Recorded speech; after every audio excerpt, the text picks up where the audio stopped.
Matthew Archambault. What's up, sir? How are you? I'm good.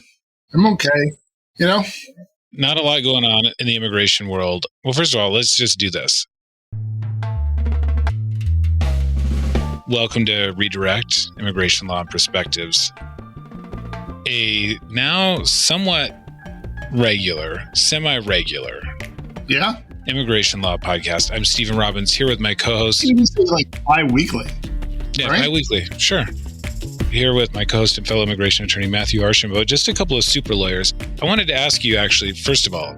Yes. Do you get these offers for, you've been selected for the super... Young lawyer, litigation lawyer, top. It's funny, I was selected, I think 2 years in a row for Pennsylvania's like top criminal defense attorney. Yeah. Which is, I've never actually done a criminal case. Right. So that's how good. Either how good I am or how just like really criminal defense attorneys are in Pennsylvania. It's just like, you know what? We looked at all the criminal defense attorneys in Pennsylvania. We got to pick someone. Yeah. We might as well just skip all over them. So, but let me ask you this. None of those are real, right? I mean, all of those are the yellow pages. Yeah, no, like you pay and you get listed. That's how it works for all of these, right? No, they're all fake except for like the ones that are listeners who are lawyers. Those awards that they receive, those are totally legit. I mean, I've had a couple of colleagues who people I know, let's just say that, who I respect and who I have high opinions of, still, despite this, announce with great fanfare that they've been selected as I think they've fallen for it. Or do they know that it's just a scam? I think some of them are legit. Either I've never been offered the legit ones, or I don't look at them long enough to know if they're legit or not. Because as soon as it says you have to pay something or subscribe to something, I'm out. You're out. Because I'm cheap, right? Right. So, well, that's super interesting. I mean, if they're backed by, like, say, ALA, for example, or like your state bar, okay. But if they're backed by an online publication, probably not. Well, but it doesn't mean someone that has that doesn't mean that they're a fraud or anything. No. But also, like I said, it might not mean that they're the top ones there. Just a little research. No, you remember the yellow pages, right? We're going way back in our way back time machine. Being in the yellow pages didn't make you fake. It just meant that you pay, the sales rep came by and he sold you the big 3-inch. I know that's big for you, 3 inches. A big 3-inch. That's a penis joke, folks. You buy a big old ad in the yellow pages. That doesn't mean you're a fraud. It just means that you're advertising.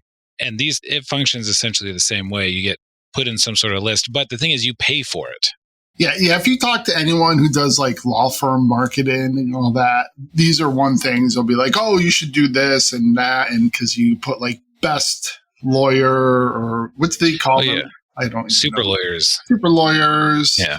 So anyone who has this and thinks that we're being unfair, you can yourself, but also you can just email Stephen. Just shoot me an email. Stephen, and tell me why. I don't care. Tell me why these are sour grapes. It's probably sour grapes because I'm not a super lawyer. This show is really just a couple of guys. Yeah. Very average lawyers. So. Yeah. So we're not super lawyers. We're super lovers. That's what all right. Well. I mean, it's coming Valentine's Day soon, so we can edit that right out of the show. Why would we edit that? Now listen. It's the best line the show's ever had. I don't know about you, but I am loving this first season of George Santos. He is. I'm loving it. I need more. I need all the George Santos stories. One of the most recent ones, he was accused of passing a bad check to Amish dog breeders in 2017. So he bought these dogs from these Amish dog breeders and best dog breeders. You More and more people are talking about it. And then those Mormon dog breeders, absolute no. worst. You won't, Amish. right. Well, you know what? Look, I'd settle for a good Mennonite dog, but I don't think you want to go anywhere. The Shakers, okay, but it's the Amish. So, and then he turned around and was reselling these dogs in New York City. I mean, just what kind of 2-bit, this is like some low level crime. But anyways, I just love it. I need all the stories, but we're coming to the end of season 1. You're ready to introduce some sort of new character. And here we have Representative Anna Paulina Luna from Florida. Yeah. Have you heard this story? I saw her on one of these committee things and she was playing. I said, well, there's an attractive lady. Who is it? And then I heard her speak, realizing that she's a Republican because you could understand what she was saying and it wasn't coherent. But no, I haven't heard anything. So I feel like you're going to inform me on something. I've been introduced to the character. You're going to do some like character development for me? Well, yeah. I mean, basically, she's George Santos season 2. Oh. There's a news story in the Washington Post. Now, she's an Air Force veteran, former Obama supporter who used to go by Anna Paulina Meyerhofer before she switched parties. I don't know what that has to do with changing her name, but she has argued that House members should be able to carry firearms to committee meetings. So she's... yeah. You know what? It will make season 2 more interesting. So Luna claimed on the campaign trail that while she is a Christian, her father, George Meyerhofer, raised her as a Messianic Jew, and that she's part Ashkenazi. Am I saying that right? Ashkenazi I have Jew. No idea. Jewish. I don't even know how to say Rihanna's name. Messianic Jews identify as Jewish but believe Jesus is the Messiah. So, Jews for Jesus. There you go. They're actually very big in Miami. If you walk around Miami, you go down to Lincoln Road and all that, you'll run into them. They'll come right up to you. And I'll be walking around there always, are you Jewish? And I'm like, no. And then they don't want to talk to you, but they find Jewish people and it's a big thing. Okay. Well, she brought this up in an interview, leaning on her Jewish heritage, because people were accusing Marjorie Taylor Greene of being anti-Semitic. And she said, well, if she's anti-Semitic, why would she endorse me, a Messianic Jew who has this Ashkenazi Jewish background? Well, it turns out... all great points. Those are great points. Yeah. Not really, but go ahead. Super good points. MTG has a Jewish friend. So. Turns out that Luna's relatives dispute that fact and say that not only was George, her father, a Catholic who never practiced any form of Judaism, but that his father, Heinrich Meyerhofer... Now, where do you think we're going with a name like that? Served in the Nazi army in the 1940s. So, well, there you go. Anyhow, look, if your grandfather... Season 2 is going to feature a new character. That's nice. Yeah. He's an attractive character, so I see what season 2 is going for here. Yeah, so it should be good. I mean, when you start weaving in Nazis and Judaism, it's going to be a banger. I used to think about how if you lived in the Wild Wild West, I don't know why I called it the Wild Wild West, but if you lived in the olden days, you could hop a train, show up at a new town, arrive in Yakima, Washington, and all of a sudden Matthew Archambault is Todd Johnston. Like, nobody's going to know, right? Nobody cares. Nobody's going to know. Any story. But it turns out that like computers and the internet and all that stuff is also, those aren't real obstacles to doing what people used to do, which is, roll into town and just make up a story. So, if you're going to put yourself out in the public, though, that does tend to, shed some light on something. No, but what I'm saying is it doesn't seem to matter so far. Well, it's coming out now, so it won't matter. Not going to matter anything. She'll be fine. I want to give a shout out to George Santos. You know what? A lot of people are coming down real hard on him. I love that he's just plowing through it, just acting like he belongs there. Nothing's going to change. At times. Oh, yeah. Annoyed that people are giving him such a hard time. I'm here for it. And let's add another character to season 2. It's going to be great. I thought it was funny that, he had this encounter at the State of the Union, which gets us to our topic for today, with Mitt Romney. Mitt Romney is sort of an elder friend of the show. Friend of the show, Mitt. We call him Mitty. Glove. Mitt. What kind of name is Mitt? If you could be named after any sports equipment, what would it be? I don't know. Let's get shoulder pad. Cleat. Cleat Johnson. Anyhow, Mitt Romney. Now, if you think about Mitt Romney, he voted for impeachment twice. He's sort of like this serious Republican. But it got me thinking to 2012, Mitt Romney's running for president. What does he do? He begs for the endorsement of Donald Trump, has a big press conference where he's basically bootlicking this guy who is no better than Santos or whatever this lady's called. I mean, just a serial liar. Governor Romney, go out and get him. You can do it. A serial cheater, just a despicable human being. And there's Mitt Romney smiling wide, happy to have this endorsement for his presidential run. There are some things that you just can't imagine happening in your life. This is one of them. Being in Donald Trump's magnificent hotel and having his endorsement is a delight. I'm so honored and pleased to have his endorsement. And, of course, I'm looking for the endorsement. So guys like Mitt Romney can be sanctimonious all they want, but each of them did their little part, right? Getting us to where we're at. The point is at the State of the Union, Mitt Romney kind of dressed down George. You don't belong here. Yeah, you shouldn't be standing here and trying to talk to the president. You gotta get yourself to the back of the room, young man. Why, I would never lie like that. That's my Mitt Romney. In my day and age, we would have strapped you to the roof of our car. Drove you across the country, better than a family dog. Who fucking did that? That guy still can't believe that. Oh, Mitt. Okay, so anyways, let's talk about the State of the Union, which neither one of us watched. But we do have a clip here of, now listen, I want to be clear about something. Yes. If you're a president, you have all kinds of considerations that a couple of dorks like us don't have, right? Yeah. You got to try and maintain some level of popularity. You have to present things that are digestible for the broader public, people that might disagree with you. And so it would be unrealistic to expect him to get up there and say, our dreams of an open border are coming closer. But I also think we did this thing with Obama where it was like, Obama secretly wants amnesty. He's only being a hardliner in order to get the Republicans to fall in line.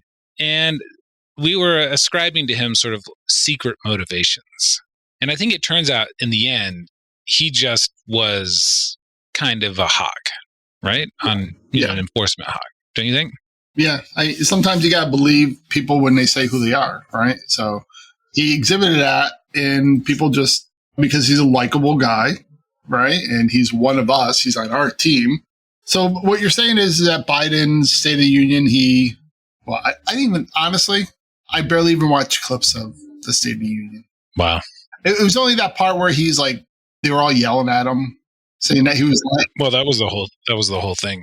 Oh, saying that he was lying about stuff like even I knew was true. They thought. I think the point is, on the one hand, it's unrealistic to expect them to stake out some far left position. But on the other hand, if they come out and they're staking out a center right position or just a right position, there's no reason to ascribe like secret motivations necessarily, like, oh, he's playing 3D chess. I don't think that that's the case. So let's take a listen to what Biden had to say about immigration. And let's also come together on immigration. Make it a bipartisan issue once again. He's now making a really looking. We know. So we're gonna come together. He wants us to come together. He wants a bipartisan issue. Okay. Yeah. Well, we solved it. We know. We now have a record number of personnel working to secure the border, arresting 8,000 human smugglers, seizing over 23,000 pounds of fentanyl in just the last several months. We've launched a new border plan last month. Unlawful migration from Cuba, Haiti, Nicaragua, and Venezuela has come down 97% as a consequence of that. But American border problems won't be fixed until Congress acts. If we don't pass my comprehensive immigration reform at least pass my plan to provide now the we're cutting equipment to and Ted officers to Cruz. secure the border. He can't believe it. He's shaking his head. He's in disbelief. In disbelief. And a pathway to citizenship for dreamers, those on temporary status, farm workers, essential workers. Here in the People's House, it's our duty to protect all the people's rights and freedoms. Congress must restore the right. What do you think about old Joe and his framing of the immigration issue? Essentially, though, he's giving it away, right? He's saying, hey, if you don't want to do anything good, why don't you just do the enforcement part? How about some bad stuff? Yeah. Well, it's confusing because he says, at least secure the border. Then there's like a, applause. And then he adds a pathway to citizenship for dreamers, people with TPS, farm workers, and other essential workers. And so, I mean, the thing is, we could overly dissect this thing, but he does try and kind of lump those things together, kind of.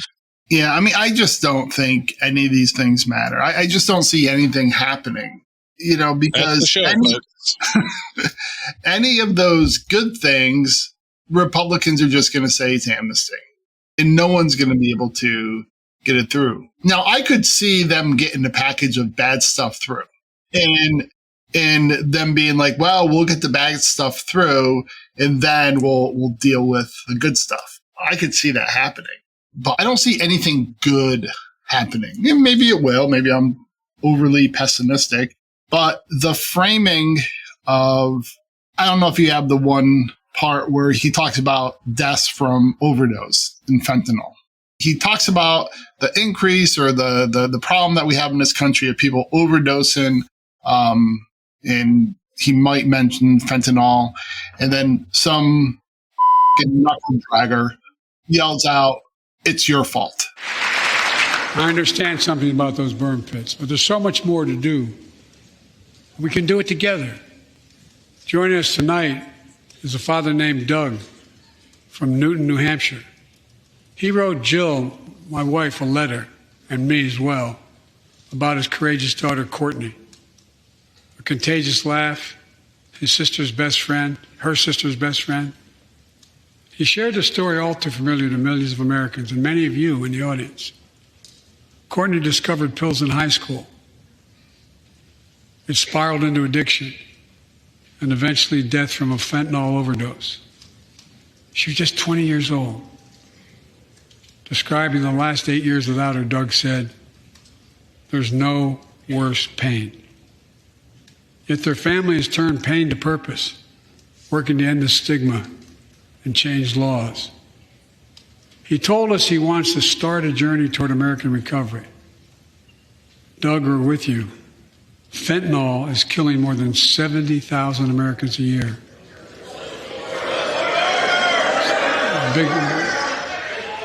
You got it.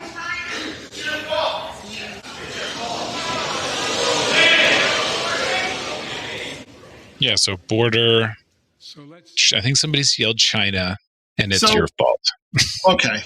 So Biden's telling the story about a couple who lost their daughter 8 years ago. Heartbreaking story. Yeah. And then these chuckleheads, Jeremiah, get ready, these fucking pieces of use that opportunity while he's there, while the parents are there in attendance, to yell, "It's your fault." It happened 8 years ago. I'm not a historian, okay? I do not have a PhD in history, U.S. history, presidential history, or anything. But as I recall, 8 years ago, President Biden wasn't president. You can fact check me. The crowd can fact check me on this. He was vice president, and he might have been slinging pills at that school. You don't know. So when Trump was in office, we all know how his administration sought to dehumanize immigrants. It was very clear. This has been a game plan for the right wing for long before Trump. And now my God, it's worse.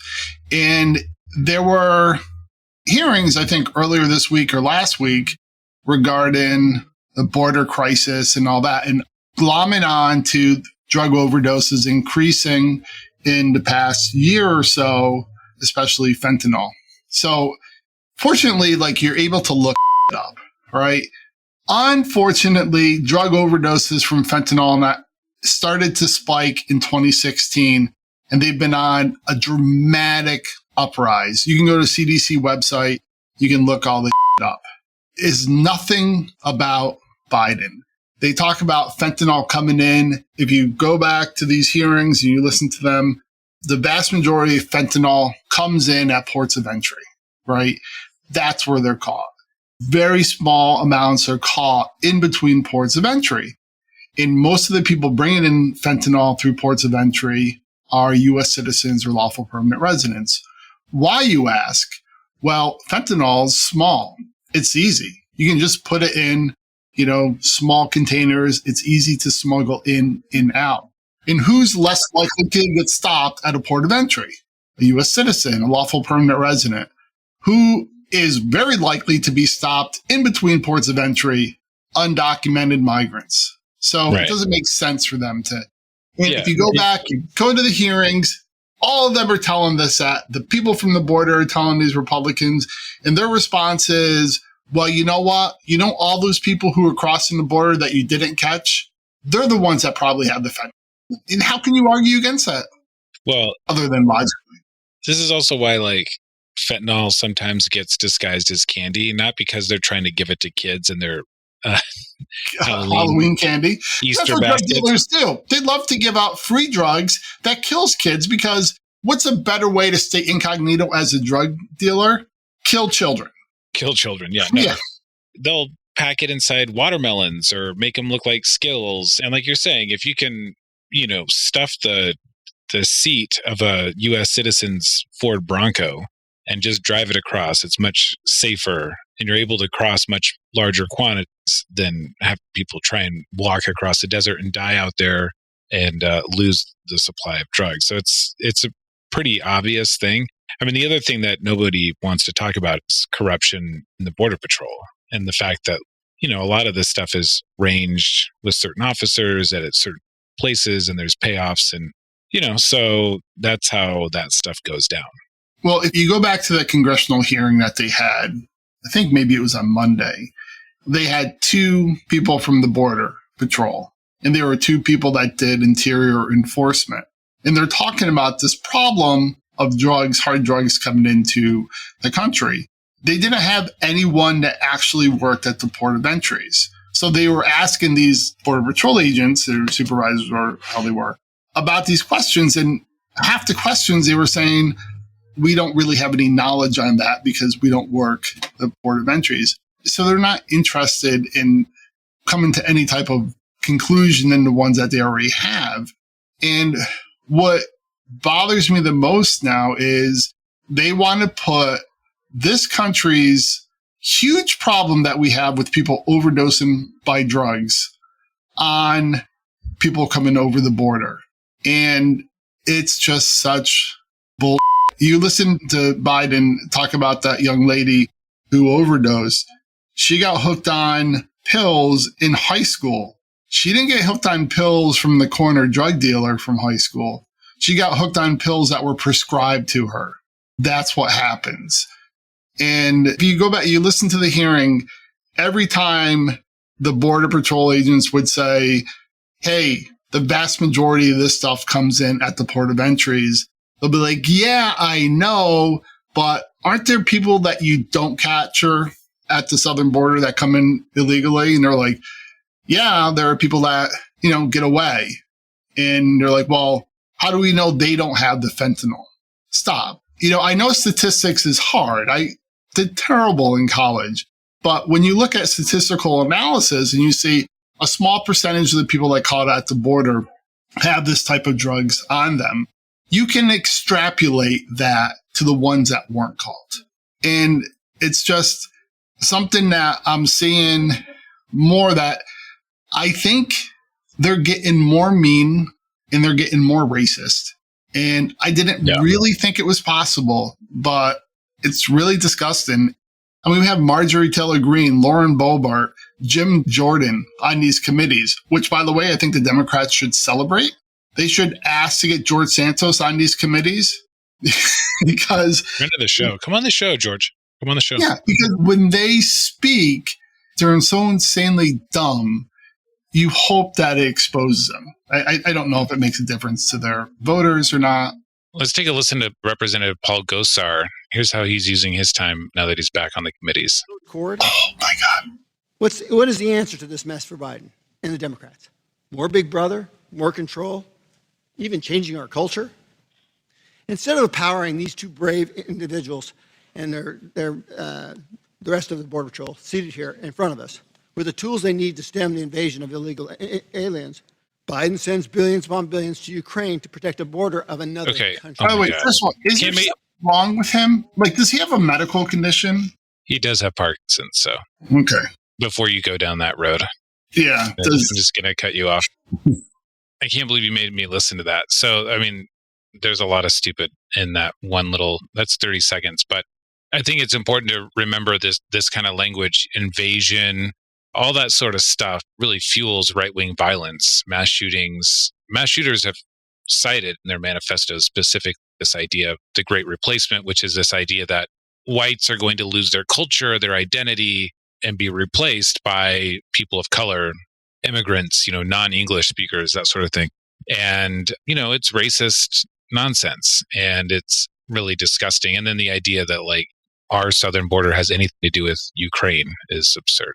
And, just to circle back kind of to what we were talking about last time with the labor issue, they want to make this about, drugs. They want to criminalize sort of the very presence of immigrants and people here who end up just doing boring, like having boring lives, working boring jobs and living in our boring communities, and taking those people and creating this sort of fear and otherizing them and just making their situation all the more harder. I agree with you. It's really disgusting. The Republicans did a sort of autopsy in 2012 after Romney lost. They said, hey, we got to be nicer to immigrants. Trump went the other way with it. Then Trump lost. And you would think at some point they'd circle back to that 2012 autopsy, be like, maybe we could make some inroads. Maybe if we helped pass the DREAM Act or something, we could, curry favor with certain communities. And no, they are going, this is a fascist movement. Yeah, they underperformed in the midterms. And again, you would think that would have been a call for them. No. And do you have that last clip from JD? So there's JD Vance, who at one point was heralded as kind of a moderate, but he kind of swung over to MAGA and he got himself elected in Ohio. They consider him kind of an intellectual, right? He's kind of like, what are the thinking? He's not, you look at Gosar and you listen to the words that Gosar says, and it's clear that Gosar is just like a raging white supremacist. JD Vance has this kind of effect about him that is, if you didn't hear his words, you think he's reasonable. But we're going to play this clip that I think is a tell. If you think about what it means to have 20 or 25 million undocumented illegal immigrants in a country in a situation where we're not building enough housing, that puts incredible pressure. You have way more buyers for way fewer homes, and that puts incredible pressure on home buyers and people who just want to live a good life. I'm a very strong believer that we should think about our immigration problem and our immigration crisis as an economic problem as much as a cultural or law and order problem. Immigration in this country right now, illegal immigration in this country means wage theft in the form of competition for jobs. They're anti-competition lower wage, migrants. And in this instance, in the context of housing, illegal immigration means theft of the American dream of housing when you have 25 million people who shouldn't be here by law competing with American citizens to buy their first home, to rent a home. And that is a major problem that we should be talking more about in the context of the immigration crisis. Oof. Yeah. So, oh my God. So this guy went to Harvard. Okay. Mm-hmm. He wrote Hillbilly Elegy. Effigy, elegy, whatever, allegory, whatever. It doesn't, his book does not deserve to be correctly identified. And I remember years ago, he came out with this, and it was basically about how poor working whites in West Virginia and their plight and all that. And right then I had him tagged as a fucking fraud piece of but he was being held up by the left as like, hey, this is the kind of guy that needs to talk to the working class white people and we can win them back. So you hear he wants to look at illegal immigration in the economic standpoint and not just in the cultural and criminal sense. Law and order. So this is, and he's been a proponent of the Great Replacement theory. He's very into it. Essentially, he's saying, hey, it's not just the cultural stuff. Like, we all know how bad that is. But it's economic. And he comes out with this 25 to 30 million. There's not that many undocumented immigrants in the U.S. I mean, it's probably half or a third of that, I think. Right. I haven't seen many things over like 11 or 12, right? This clip is really insidious to me because the housing thing is a real problem. I had a friend here in town who was, hardworking guy, just trying to buy his first house and couldn't. The market was insane for a long time. I think it's still pretty bad. But he was competing with investment firms and foreign money that's coming in and buying up property so they can turn them into rentals. Not like the farm worker making $25,000 a year. The undocumented worker who doesn't have a social security number. They're the ones that are driving up all the home prices. Yeah. It's just dumb. How many times have you had those calls from clients, maybe with the U.S. citizen spouse, they're at the bank, they're trying to get their home loan through, and they're having trouble because the one, your client is undocumented and doesn't have a social. And I've had dozens of clients call in that situation. Frankly, it's been a long time since a lot of my clients have been able to afford a house because of the problem, the housing market problem. But even when somebody without a social is able to save up and have the equity and they have a U.S. citizen spouse, oftentimes they're not able to get a loan because they don't have a social. So the idea that it's not the reason prices are escalated in this country. Right.